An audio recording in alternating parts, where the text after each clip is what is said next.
There's a generation of people who works 40 hours a week, can barely pay their rent, and seems to have like no forward trajectory. Some people will look at this and think, oh my God, these kids are so entitled, is actually because of the boomers. And I'm not blaming them, but let's understand this. So the entitlement that your children grow up with depend on what you teach them. We're saying, hey, I'm working 40 hours a week and I'm basically like stuck at neutral. There's no upward trajectory. And someone says you should work harder. They are operating based on the assumptions that they grew up with, where when you worked 40 hours a week 50 years ago, that was enough for upward financial trajectory. The ratio between income and acquiring a house and how much rent was and things like that were such that 40 hours a week was sufficient for upward trajectory. The world was also filled with opportunity to where if you exerted yourself a little bit harder, you could actually get promoted, you could start a side hustle, like whatever. So if we look at the period between like, let's say 1950 and like 2005, I think that was a period of unprecedented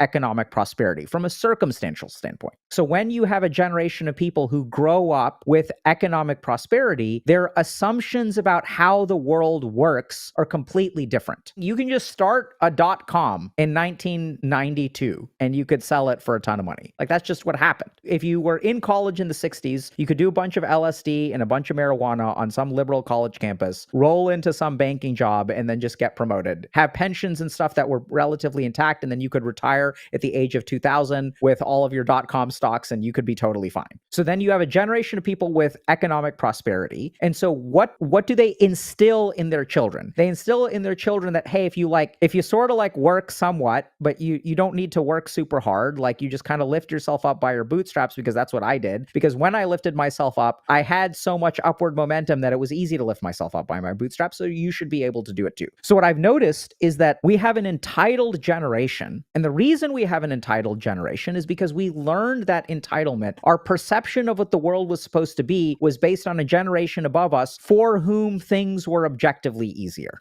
And now we inherit a way of looking at the world, a relationship with work and our expectations from our parents. And then now we are getting crushed because the reality has changed.